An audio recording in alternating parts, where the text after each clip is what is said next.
Got the red interior here. It's pretty close to done. I just popped the dash out though. It looks kind of like a mess. I was gonna do a little gauge swapping in the cluster and change the housing in it, but otherwise the interior's done. Put some seat belts in here.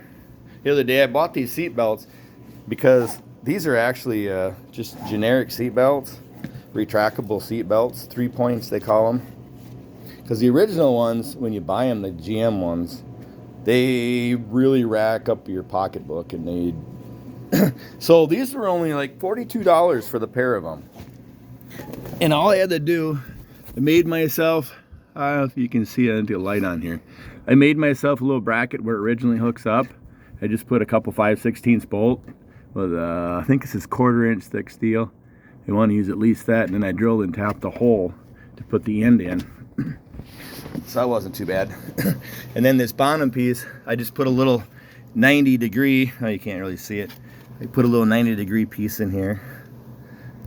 Well, I was pretty content with it for $42 and a little bit of labor there and a couple brackets compared to like probably a $420 for the original ones.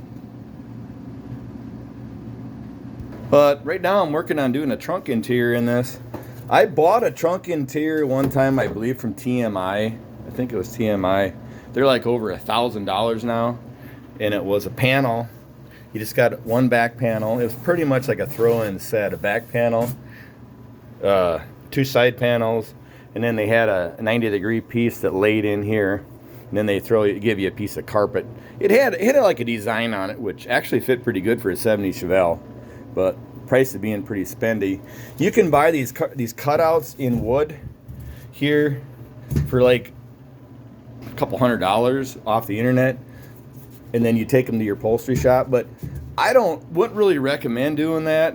I've only been working on this for like, I don't know, just not only a few minutes, and I already got the back piece pretty much cut out, and I got a side piece cut out, formulated, fitted in here. You just go under the lip, right under the lip here, just all the way around the edge. You go under this lip, around here's where you want it to go. And that's where the TMI one was at, which is a pretty good spot. And then on the corners here, when you get done, you get to cutting the cardboard out, and then you trace out your wood and cut your wood for that. You just put like a little strip along the edge of here for it to rest on when you put the side panel in. And then both side panels should be pretty close to the same, but I'm going to get this one cut out, and then you can take this panel, should be pretty close to that panel. I got to move the battery here, that's too far over. But the reason I wouldn't recommend buying the wood panels is because I found out that old cars, they're not all exactly the same. Like for some reason, this car here it's almost like from here to the floor on the left side, from there to the floor on that side, it's like 3/4 of an inch difference. And if you go buy the pre-cut panels, they're not going to fit. And then you're going to have to cut on them, and then if you wreck them, then you're going to have to make new ones anyway. But anyway, you know, you take this cardboard, cut it out. You know, it takes some time. I suppose you could do a little cheating, and you could buy that kit, you know, and then bring it home, cut it out in cardboard, then mail the kit back, and then you got a starting point anyway. But I would say probably half the time they're not going to fit right in, because from here to here it's just a little off. Maybe if the car was in a fender bender one time, this is not going to be the same on there or something. This car is actually almost all brand new metal, and you know. So anyway, that's where I'm at.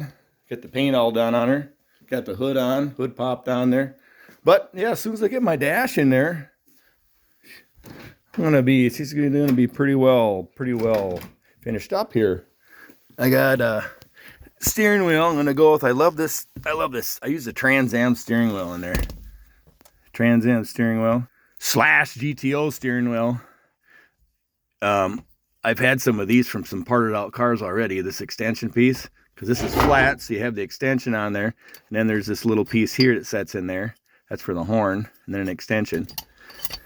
And then on the top, that just clips right on there. And then what I use, this, I take out the bird out of there.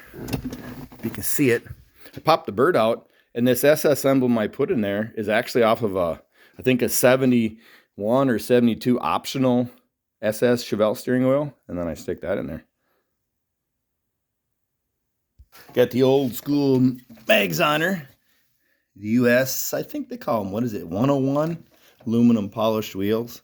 No, it's a Mickey Thompson Sportsman's ST, kind of old school. I got an electronic fan on it. That's how my brother did most of it. He put the engine in this car and everything, and then he kind of gave up on the project and sold it to me. That's how I ended up getting it and finishing the interior out and the paint on it. He's got an electronic fan on it right now.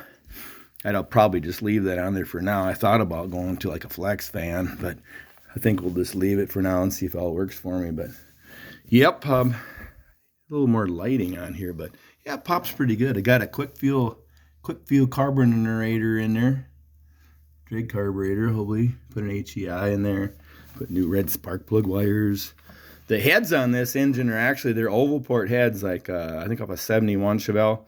But he took he's got rectangle port larger valves he inserted into them. Get a little better flow. Got the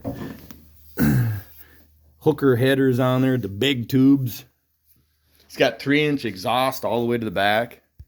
Got some oval port. These are actually aftermarket stainless steel tips. I found them on eBay after searching forever. Actually, when I found them, I bought like 3 sets of them. So this is my second set I've used on here. Now, if you can see it, 12 bolts into her with the aluminum cover on there. A little added extra strength into it. With the big old 3-inch exhaust pipes coming all the way back on her. A pretty tight fit going over the axle, but yeah, it works.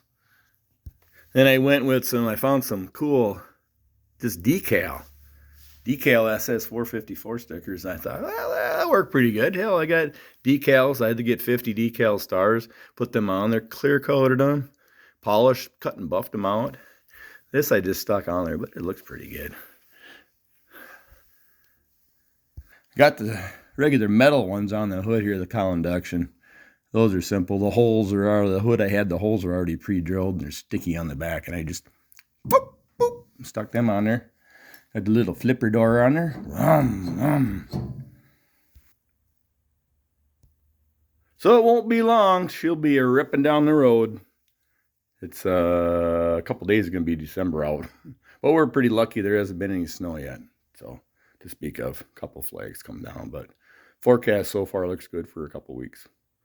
Well, alrighty there. That's about video 5. I'll get a little picture of the front here of this guy. We got a USA 1 there, Evil Bay plate onto her. It's kind of, this blue on here is really close to Fathom Blue, but it's got a little more pop to it. They call it, it's called the electric blue. Looks pretty sweet. Ordered custom plates for it, collector plates for it. All right. Well, there we go. Until next time, guys. See you later.